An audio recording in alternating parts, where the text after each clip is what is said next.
Hello everyone. तो आज हम लोग देखने जा रहे हैं मूल कॉन्सेप्ट एंड मोलर मासेस। ठीक है, तो हमारे पास आज का पहला क्वेश्चन है, विच of the following has maximum number of atoms. Okay, क्या क्या गिवन है हमें ऑप्शन में देख लेते हैं।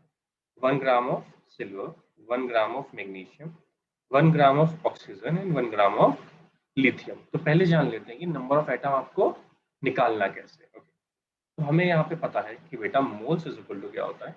लेट्स मैं बोलता हूँ moles is equal to given weight in gram which is divided by atomic weight। क्या हो जाएगा? Atomic weight. अब एटॉमिक वेट क्यों, मोलिकुलर वेट क्यों नहीं? क्योंकि आप एटम के लिए ले रहे हो। ठीक है, अगर एटम के लिए ले रहे हो तो it will also be equal to क्या हो जाएगा? Number of atoms which is divided by Avogadro number.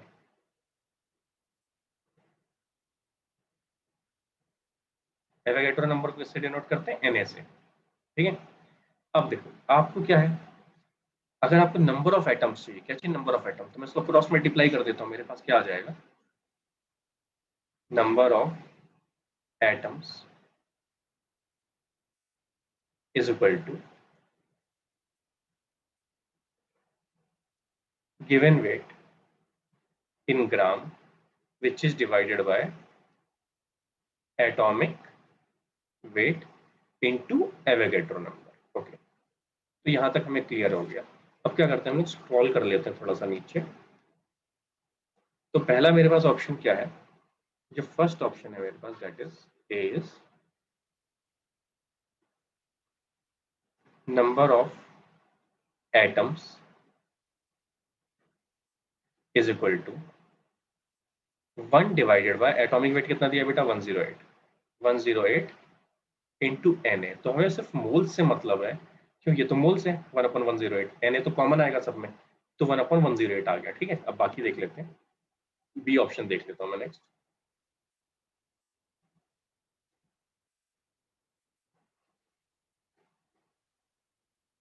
B option क्या दिया है आपको? बी ऑप्शन दिया आपको 1 ग्राम ऑफ मैग्नीशियम। ठीक है, तो ये क्या हो जाएगा? सेम चीज, number of atoms is equal to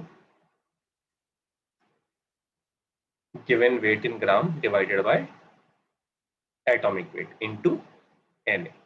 ठीक है, नेक्स्ट क्या है आपके पास? नेक्स्ट है आपके पास 1 ग्राम ऑफ ऑक्सीजन गैस। ठीक है, अब क्या है आपके पास? यहां ध्यान दो, सी ऑप्शन है आपके पास, नंबर ऑफ एटम्स।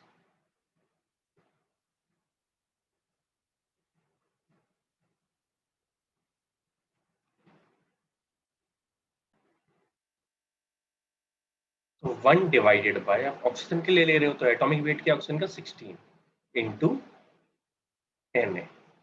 नेक्स्ट क्या है हमारे पास? नेक्स्ट है आपके पास 1 ग्राम ऑफ लिथियम। तो 1 ग्राम ऑफ लिथियम लोगे तो क्या हो जाएगा बेटा आपके पास? D is number of lithium atom is equal to 1/7 into N. तो ध्यान दो, जिसका डिनोमीटर नीचे की वैल्यू जितनी छोटी होगी उतना ज्यादा नंबर ऑफ एटम की। सबसे छोटी वैल्यू कौन सी है? ये वाली। तो हाईएस्ट किसके लिए हो गया आपके पास? सबसे छोटी वैल्यू ये है ना डिनोमीटर में, तो ऊपर वाली वैल्यू हाईएस्ट आ जाएगी। तो क्या हो गया आपके पास? Answer is lithium. क्लियर है? तो हमारे पास आंसर है डी ऑप्शन। क्लियर है? तो आपके पास आंसर क्या हो गया? D option. Okay, next question देख लेते हैं।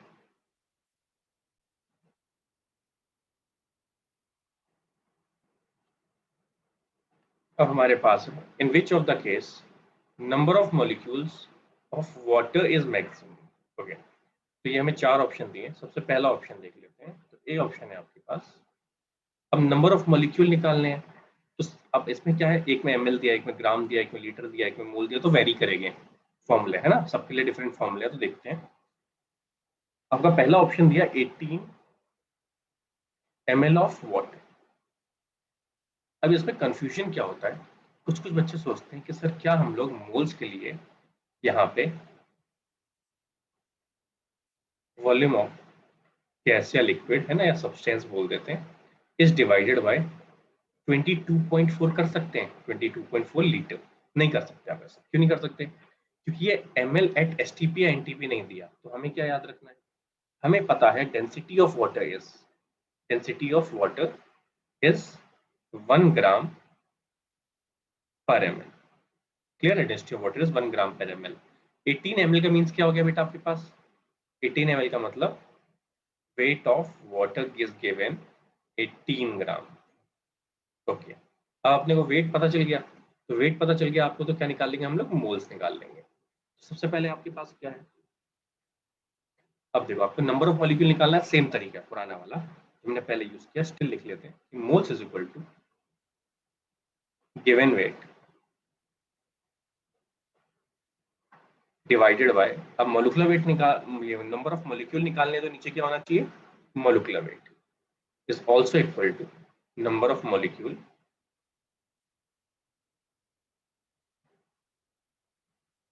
Divided by Avogadro number is Na। ठीक है, तो अगर मैं इसको क्रॉस मल्टीप्लाई करूंगा तो मेरे पास क्या आ जाएगा? Number of molecule is equal to given weight is divided by at molecular weight into Na। Clear है? अब देखो, आपने बोला सर यहाँ पे पहले आपने एटॉमिक वेट लिया तो यहाँ एटम लिया था, अभी क्या मोलिकुलर वेट लिया तो यहाँ मॉलिक्यूल्स लिए। क्लियर है सबको? तो अब मेरे पास फॉर्मूला आ गया। आप मेरे को क्या दिया है इसमें?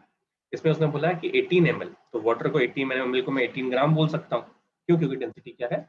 सेम है। तो मेरे पास क्या आ जाएगा? तो मेरे पास आ जाएगा नंबर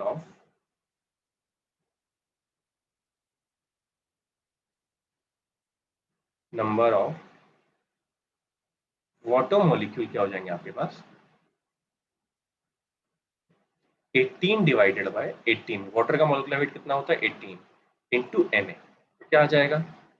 सिर्फ Na आ जाएगा। आ जाएगा? तो आपने बोला कैसे होता है मोलिकुलर वेट 18?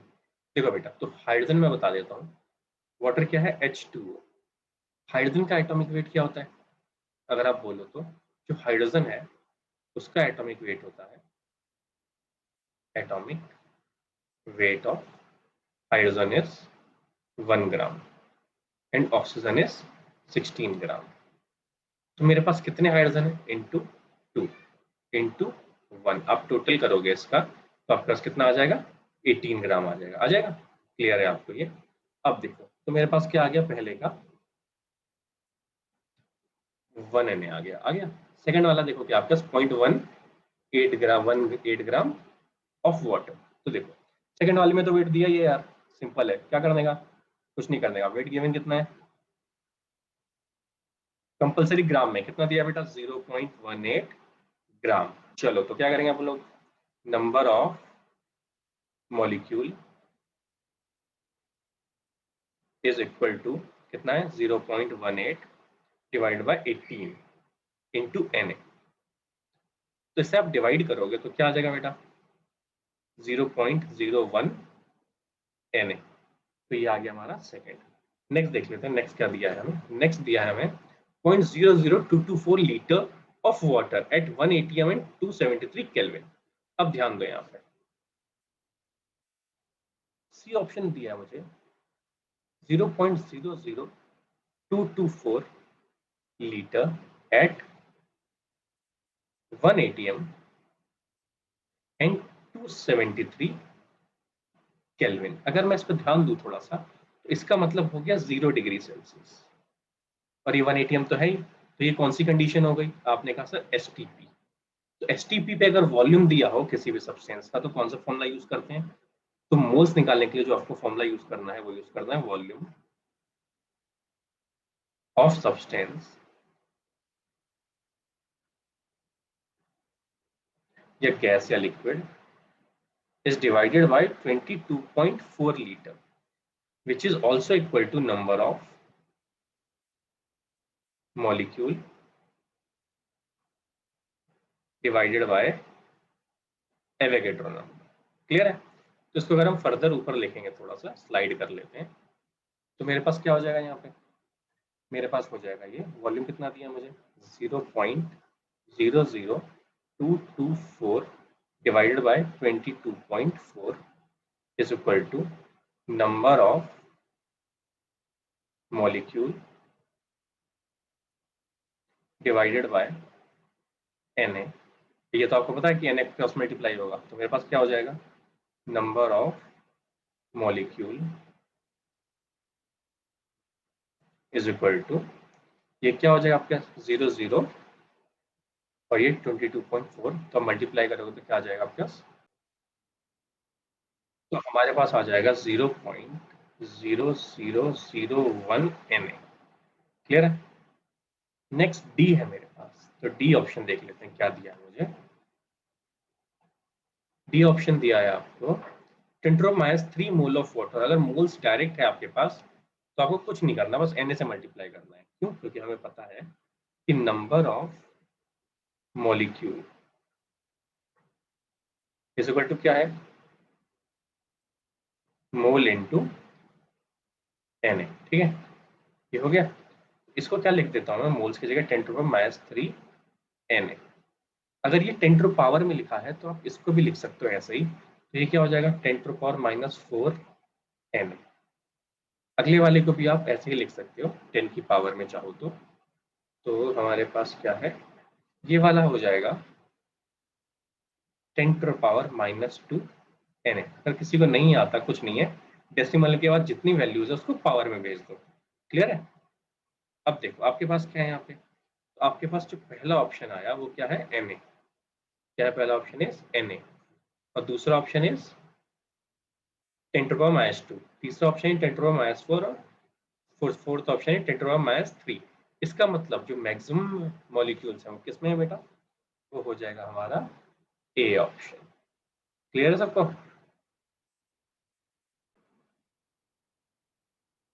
देखो नेक्स्ट क्वेश्चन क्या है आपके पास, the next question is suppose the element x and y combine and form a compound xy2 and x3y2 when 0.1 mole of xy2। okay, next is, next colour change करके देखते हैं एक बार। Next is 10 gram, है ना, weight 10 gram, 0.5 moles of x3y2 and weighs 9 gram. okay. तो देखो हमारे पास क्या है यार यहाँ पे,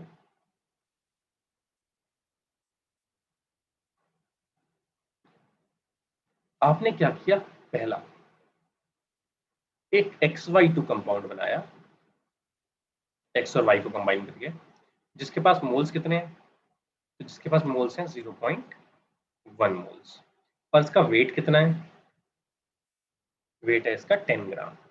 ओके ठीक है, तो हम क्या कर सकते हैं, हमें पता है कि मोल्स क्या है आपके पास, अगर ग्राम दिया हो तो आपको क्या लिखना है, if wait in gram is given, तो बेसिकली हम किससे डिवाइड करेंगे, हमेशा मॉलिक्यूलर वेट से। किससे, मॉलिक्यूलर वेट से। ठीक है, तो लेट्स क्या करते हैं, मोल्स कितने दिए हैं इसके 0.1 इज इक्वल टू कितना वेट है आपके पास 10 ग्राम, विच इज डिवाइडेड बाय, अब देखो अब x मान लो ये एक एटम है, इसके दो एटम है, इसका x का वेट मैं x ग्राम ही मान लेता हूँ और y का वेट एटॉमिक वेट में y ग्राम मान लेता हूँ। ठीक है, तो हमने अगर एज्यूम कर लिया तो मेरे पास क्या हो जाएगा x प्लस 2y हो जाएगा। x का एटॉमिक वेट इज x, तो एक x है, y का एटॉमिक वेट इज y, तो दो y है। ठीक है, ये पहला केस हो गया मेरे पास। अब देखो सेकंड केस क्या हो जाएगा मेरे पास, नेक्स्ट है आपके पास 0.05 मोल्स ऑफ H2Y2 9 ग्राम। ठीक है, इसको क्या करते हैं फर्दर सॉल्व कर लेते हैं थोड़ा सा। इसको अगर मैंने फर्दर सॉल्व किया तो मेरे पास क्या आ जाएगा x प्लस 2y, और मैं इसको इधर डिवाइड में भेज दूं तो ये वैल्यू क्या हो जाएगी 100। ये पहली इक्वेशन हो गई मेरी। ठीक है, ऐसे ही मेरे पास अगला क्या है, अगला है मेरे पास x3y2, सेकंड इज x3y2, इसका वेट कितना है, इसका वेट है 0.05 ग्राम। इसमें मोल्स कितने हैं, तो इसके मोल्स दिए हैं 0.05। सेम फॉर्मूला हमने यूज किया दोबारा, कौन सा फॉर्मूला, कि मोल्स अगर वेट गिवन हो तो किससे डिवाइड करते हैं हम यार, तो अगर weight in gram is given तो is divided by molecular weight. ठीक है, तो देखो हमने क्या किया फिर से, अब आपके पास क्या है, मोल्स कितने दिए हैं आपको, तो आपको जो मोल्स दिया है that is 0.05 is equal to weight कितना दिया आपको, weight is 9 gram divided by, तो इसके लिए क्या कर सकते हैं 3x प्लस 2y, क्योंकि एटॉमिक वेट x का x माना है और y का y मान लिया। अगर मैंने इसे उधर भेजा तो मेरे पास क्या आया 3x plus 2y is equal to 9 divided by 0.05। Clear है आपको इतना। इसी चीज को मैं क्या लिख सकता हूँ आगे 180 लिख सकता हूँ। तो ये मेरे पास क्या होगी सेकेंड इक्वेशन। तो फर्स्ट इक्वेशन है x plus y x plus 2y is equal to 100। Second है 3x plus 2y is equal to 9/0.05 या आप बोल सकते हो 180। ठीक है, तो अगर मैं पहली और सेकेंड इक्वेशन को क्या करता हूँ इक्वेट कर लेता हूँ, सॉल्व कर लेता हूँ, तो मैं लिख लेता हूँ फ्रॉम इक्वेशन 1 एंड 2। अब देखो क्या करेंगे हम लोग सबसे पहले क्या करते हैं एलिमिनेशन मेथड यूज कर लेते हैं इक्वेशन सॉल्व करने के लिए। मैथ्स का बहुत इंपॉर्टेंट पार्ट है।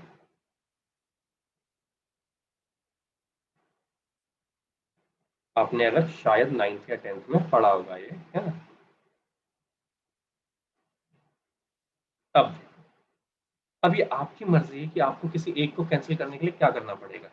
मेरे पास क्या आ रहा है वाई वाला सेम आ रहा है, तो मैं क्या करूंगा माइनस कर दूंगा। अगर मैंने नीचे वाले में माइनस से मल्टीप्लाई किया, नीचे वाले वाली में माइनस माइनस और माइनस से मल्टीप्लाई किया तो मेरे पास क्या हो गया, अगर आप ध्यान दोगे तो x माइनस 3x प्लस ये 2y माइनस 2y से कैंसिल। ठीक है, तो आप लिखना चाहो तो लिख सकते हो 2y माइनस नीचे वाले का 2y। ठीक है, क्योंकि माइनस से मल्टीप्लाई किया is equal to 100 minus 180। Clear है होपफुली आपको। तो ये क्या हो जाएगा माइनस का 2x is equal to minus का 80 हो जाएगा। ये तो ये कैंसिल हो जाएंगे इससे, ये 2y से 2y कैंसिल। अब थोड़ा सा स्लाइड कर लेते हैं नीचे, तो मेरे पास x की वैल्यू क्या आ जाएगी अगर आप सॉल्व करोगे तो x विल बी 40 माइनस से माइनस कैंसिल 2 4 जा 80। ठीक है, तो मेरे पास आ गई है x की वैल्यू। अगर यही वैल्यू मैंने की पुटिंग इन इक्वेशन 1, आप सेकंड में भी पुट कर सकते हो, कोई फर्क नहीं पड़ता मेरे को। मेरे पास क्या था x plus 2y is equal to 100 था। तो अगर x की वैल्यू मेरे पास 40 हो गई, 40 plus 2y is equal to 100, तो ये उधर गया तो 60, मतलब y की वैल्यू कितनी आ जाएगी 30 आ जाएगी। तो इसके एटॉमिक वेट आ गए x का 40 और y का 30। नेक्स्ट क्वेश्चन में क्या बेटा हमारे पास, if Avogadro number Na is changed from 6.02 into 10 to the power 23 per mole to 6.022 into 10 to the power 20 per mole, this would change, क्या चेंज होगा लेट्स देख लेते हैं। वन मोल होता क्या है, one mole of carbon C12 में कितने एटम्स होते हैं बेटा 6.022 इंटू 10 की पावर 23 एटम्स। ओके, अगर मैं आपसे बोलूं जो डेफिनेशन के बेसिस पे एक mole of carbon 12 weighs 12 gram. Okay, तो हमें पता है कि हम क्या बोल सकते हैं, तो हम बोल सकते हैं कि सर 12 ग्राम कार्बन में क्या हो जाएगा मेरे पास 12 gram of carbon contain 6.022 into 10 की पावर 23 एटम्स। ठीक है, ये हो गया आपके पास। अब इसने क्या बोला है, अगर ये एवोगैड्रो नंबर की वैल्यू चेंज कर दे, कितनी कर दें, तो मैं इसको रिवर्स कर देता हूँ थोड़ा सा। तो इसको इधर से लिख लेते हैं 6.022 इंटू 10 की पावर 23 एटम्स। क्या कितना वेट है? 12 ग्राम ऑफ C12। अब मेरे पास क्या हो जाएगा, अगर इसी चीज को मैं क्या करूं, जब भी किसी चीज को आपको चेंज करना होता है ना, तो आप इसे 1 बना सकते हो, इसमें तो इजी है करना। तो क्या करेंगे, मैं क्या करता हूँ इसमें 10⁻³ हटा देता हूँ अलग से, तो मेरे पास क्या हो जाएगा 6.022 इंटू 10⁻20 एटम्स, जो मुझे चेंज करना था। और जो पावर 3 है उसको मैं क्या करता हूँ, दोनों साइड डिवाइड कर देता हूँ 10⁻³ से, तो मेरे पास क्या हो जाएगा 12 divided by 10⁻3 gram of C12। अब इसी को मैं और कैसे लिख सकता हूँ, तो मैं इसको लिख सकता हूँ 12 इंटू 10⁻³ ग्राम ऑफ C12। और क्या लिख सकते हैं इसको डायरेक्ट, इसको लिख सकते हैं बेटा आप 12 मिलीग्राम। तो चेंज किसका आया, मास का। किसमें चेंज आया, मास ऑफ सब्सटेंस में चेंज आया। देख लेते हैं हमारा ऑप्शन। तो हमारा ऑप्शन क्या है आपके पास बेटा, पहला ही ऑप्शन है आपके पास, the mass of 1 mole of carbon में चेंज आ जाएगा। ठीक है बेटा आपका। तो नेक्स्ट देख लेते हैं। क्वेश्चन है, a mixture of gases contain H2 and O2, the gases in the ratio of 1:4 weight by weight। ठीक है, what is the molar ratio, उनके मोल्स का रेशियो क्या होगा ऑफ द टू गैसेस। ठीक है, तो हमें मोल्स का रेशियो चाहिए उनके बेसिकली, और आपको वेट बाय वेट दिया। तो क्या है आपके पास, मान लो कि weight of H2 divided by weight of O2 is equal to क्या है आपके पास, 1 डिवाइडेड बाय 4। अब मैं क्या करता हूँ, अगर मैं इसको मान लूँ कि मेरे पास क्या वेट ऑफ H2 है 1 gram and wait of O2 is 4 ग्राम। ठीक है, तो अब मेरे को चाहिए क्या, इनका मोल्स का रेशियो चाहिए। तो मोल्स के रेशियो के लिए क्या करते हैं, अब पहला चीज गिवन क्या है, वेट गिवन है।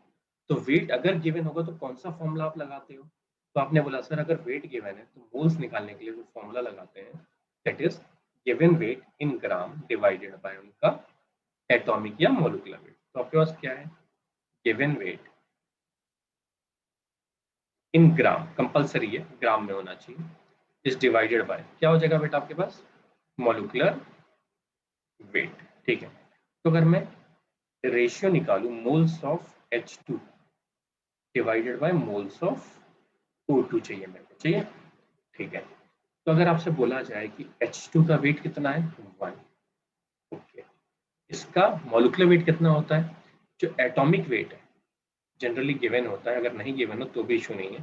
तो atomic weight of hydrogen is 1 gram and for oxygen is 16 ग्राम। तो देखो, तो एक हाइड्रोजन का 1 ग्राम होता है, तो 2 हाइड्रोजन का कितना हो जाएगा बेटा, 2 ग्राम हो गया molecular weight, divided bye 4 gram, 4 gram divided by oxygen के एक एटम का 16 होता है, तो ऑक्सीजन के 2 एटम है आपको दिख रहे हैं, तो 2 एटम का कितना हो जाएगा 32। अब जिन लोगों को कभी भी डिवाइड में प्रॉब्लम होती है तो वो नीचे वाली वैल्यू को उल्टा करके मल्टीप्लाई कर दो। ठीक है, तो मैंने क्या किया 1/2, नीचे वाले को उल्टा किया तो क्या हो जाएगा उधर 32/4। सबसे इजी मेथड है, अगर आप इसको सॉल्व करोगे तो क्या आ जाएगा आपके पास 2 16 4 4 तो क्या आ गया मेरे पास आंसर 4:1। अब देखो 4:1 किसमें दिया है, आपको दिख रहा है डी ऑप्शन। क्लियर है सबको। नेक्स्ट क्वेश्चन है हमारे पास बेटा कि haemoglobin contain 0.334% of iron by weight, okay, and the molecular weight of hemoglobin is approximately 67200, okay, and the number of iron atom present in one molecule of hemoglobin is, okay, हमें क्या निकालना है, number of atom निकालना है। ठीक है, number of Fe atoms ये चाहिए हमें। और हमें क्या गिवन है, अगर आप ध्यान दो तो मुझे गिवन है 0.334% of Fe in hemoglobin। Okay. तो इसको मैं क्या लिख सकता हूँ, ये वेट बाय वेट दिया आपको है ना, क्वेश्चन में क्या दिया, वेट बाय वेट। तो इसको क्या बोल सकता हूँ मैं, मान लो टोटल वेट को मैंने 100% मान लिया, 100 ग्राम मान लिया, तो क्या बोल सकते हैं 0.334 gram of Fe present in 100 gram of haemoglobin.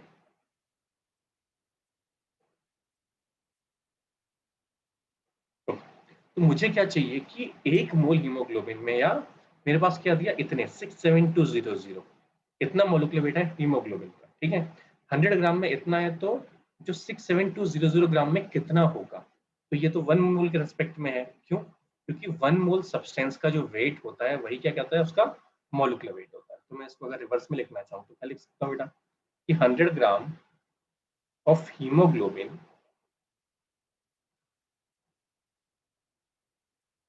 contain 0.334 gram of Fe, ठीक है।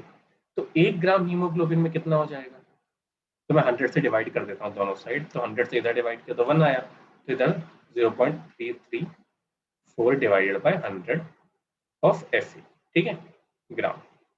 अब ध्यान दो, कोई जिस चीज को चेंज करना है उसको हमेशा क्या बनाते हैं बेटा, 1 बनाते हैं 1, ठीक है। अब मेरे को कितना चाहिए यहाँ, 67200, तो मैंने मल्टीप्लाई किया इससे, तो 67200 ग्राम ऑफ हीमोग्लोबिन, तो इधर भी क्या होगा 67200 into 0.334 divided by 100 gram of Fe, ठीक है। तो ये आ गया, इसको सॉल्व कर लेते हैं। इसको आप सॉल्व करोगे तो आपके पास आ जाएगा बेटा यहाँ पे 224.45 अप्रोक्स में, ठीक है। ये मेरे पास क्या आ गया, Fe आ गया, Fe आ गया। अब इसने पूछा कितने एटम्स हैं Fe के, ओके। टोटल जो Fe का वेट है इतना है, मुझे पता चल गया। एक Fe का, एक एटम का वेट कितना होता है, 56 ग्राम, ठीक है। तो देखो, अब आपके पास क्या है, 1 एटम ऑफ आयरन, कितना वेट है उसका, 56 ग्राम, क्लियर है। अब आपको चेंज किसको करना है, वेट को करना है चेंज। तो 1 ग्राम के लिए कितना हो जाएगा, 1 ग्राम ऑफ Fe, इसमें कितने आइटम हो जाएंगे, तो 56 से डिवाइड किया दोनों साइड, तो क्या हो गया 1 डिवाइडेड बाय 56 एटम्स हो गए ऑफ Fe, हो जाएगा। अब क्या किया, इसमें जानना है मुझे, एक एटम के लिए तो जान लिया, इतने के लिए जानना है, तो मैं क्या करूंगा, इससे मल्टीप्लाई कर देता हूँ। तो 224.45 ग्राम ऑफ Fe कंटेन, यहाँ किया 224.45 approx divided by 56 atom of Fe, okay. तो सॉल्व करेंगे तो आंसर क्या आएगा हमारा, 4 आ गया, ठीक है, 4 एटम्स। तो आंसर देख लेते हैं हमारे पास क्या है, तो आपके पास है ए ऑप्शन, क्लियर है। ये बेसिक तरीका है किसी भी क्वेश्चन को करने का, ठीक है। आप पहले क्या करोगे, अगर वेट के हिसाब से दिया तो इतना ग्राम इन टोटल 100 ग्राम मान लो, ठीक है, तो उसका मोलिकुलर वेट दिया होगा तो इसका वेट आ जाएगा, और एटम निकालने के लिए एक एटम का वेट इतना होता है, तो इतना वेट में कितने एटम हो जाएंगे, है ना, बहुत सिंपल तरीका है ये। नेक्स्ट क्वेश्चन है बेटा हमारे पास, number of moles of oxygen in 1 liter of air containing 21% of oxygen by volume, ये इंपॉर्टेंट होता है, by volume या वॉल्यूम बाय वेट, है ना, under standard condition. Under standard condition का मतलब होता है एट एसटीपी या एनटीपी, ओके, ठीक है। अब क्या इसने बोला 21% ऑक्सीजन है बाय वॉल्यूम, किसमें 1 लीटर एयर में, तो हम निकाल लेता हूँ कि volume of O2 in air कितना है, ये 21%, तो क्या हो गया 21 डिवाइडेड बाय 100, इसमें 1 लीटर में, तो 1 लीटर मतलब 1000 ml, तो ये क्या हो जाएगा बेटा, देख सकते हो आप, 2 जीरो से 2 जीरो कैंसिल, तो मेरे पास कितना आ गया 210 ml आ गया, आगे। अब एसटीपी पे आप क्या निकालना है, देखो मोल्स निकालना है, तो अगर आपको मोल्स निकालने हो तो क्या करोगे, तो हमारे पास फॉर्मूला होता है moles is equal to volume of substance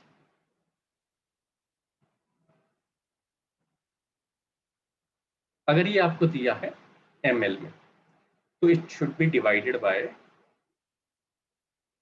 22,400 ml। तो मैं लिख लेता हूं, तो मेरे पास क्या हो जाएगा 210 डिवाइडेड बाय 22,400। ठीक है। अब मैं जैसे ही इसको सॉल्व करूंगा, तो अगर आप इसको सॉल्व करोगे तो सॉल्व करने के बाद आपके पास अप्रोक्सीमेट आंसर जो आएगा वो आएगा 0.0093 मोल्स। क्लियर है? तो सिंपली अपने को क्वेश्चंस पढ़ना है। तो ऑप्शन क्या हो गया बेटा आपके पास? ए ऑप्शन हो गया। ठीक है। अब बाकी क्वेश्चन हम नेक्स्ट लेक्चर में कंटिन्यू करेंगे। Thank you.